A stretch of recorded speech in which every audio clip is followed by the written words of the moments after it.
क्या घर में रहकर भी भगवान मिल सकते हैं? क्या गृहस्थ आश्रम का निर्वाह करते हुए प्रभु की प्राप्ति हो सकती है?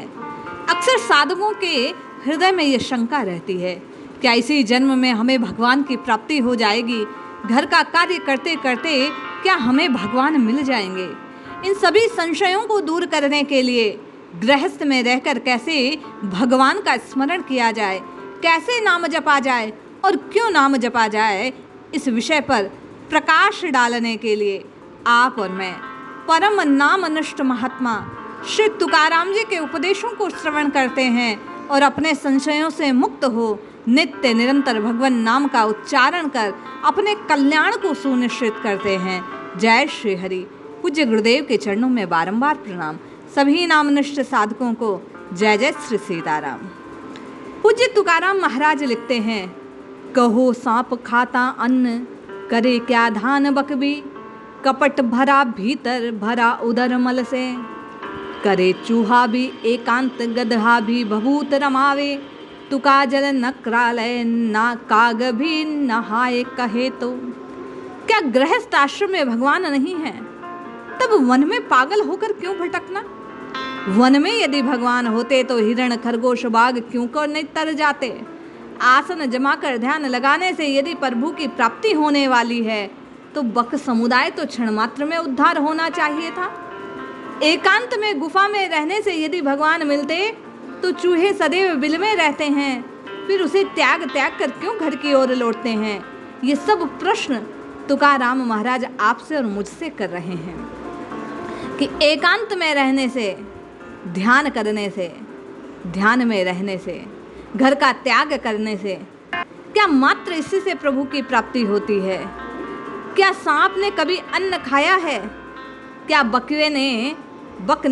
बगुले ने कभी ध्यान का त्याग किया है? लेकिन भीतर कपट भरा है, पेट में बुराई है, चूहा बिल में एकांत में रहता है, गदहा भी भभूत रमा लेता है, जल हमेशा घड़ियाल का आश्रय रहता है, कौवा भी जल में स्नान कर लेता है।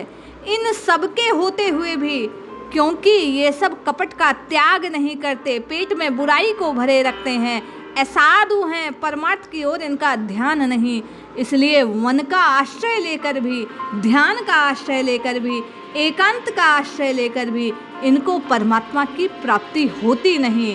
संकेत करते हुए तुकाराम जी कहते हैं कि ईश्वर को पाने के लिए जितना आवश्यक ध्यान, एकांत और वन का आश्रय है, उससे कहीं अधिक इस मन का, बुद्धि का, इस चित्त का निर्मल होना आवश्यक है। जब आप और मैं कहीं भी रहें, कैसे भी रहें, अपने कर्तव्य कर्मों का पालन करते रहें, तो निश्चय जाने यदि हृदय निर्मल है, भाव से, भक्ति से, श्रद्धा से, विश्वास से, तुकाराम जी कहते हैं कि जो कोई भगवान के नाम का आश्रय ले लेता है वह निश्चय ही भगवान को प्राप्त कर लेता है। अद्वैत भक्ति और अद्वैत भक्त के भाव और शब्द ज्ञानेश्वरी में भी है और एकनाथ जी ने भी इसी बात का समर्थन किया है।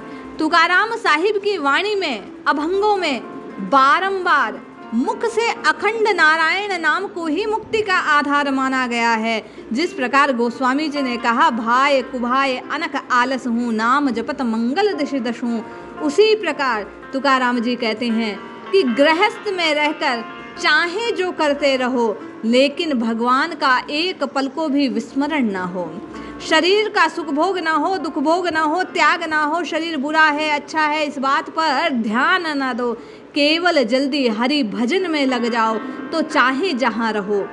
वैराग्य की बातें करो या ना करो, वैराग्य का आश्रय लिया जाए या नहीं, लेकिन यदि मुख ने हरि नाम का आश्रय ले लिया, यदि भगवान का नाम एक पल को भी जिह्वा से विलग ना हुआ तो इस चमड़े की जीभ की पवित्रता सुनिश्चित हो जाएगी। जिह्वा से राम राम राम राम विठ्ठल राम केशव हरि कृष्ण रपने के प्रभाव से वे कहते हैं कि जीव का उद्धार हो जाता है।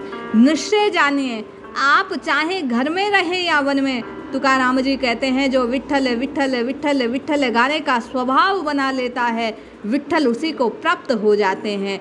इसलिए रहने की आप कहाँ हैं इसकी इतनी प्रधानता नहीं जितनी भाय कुभाय प्रभु के नाम को उच्चारण करने की।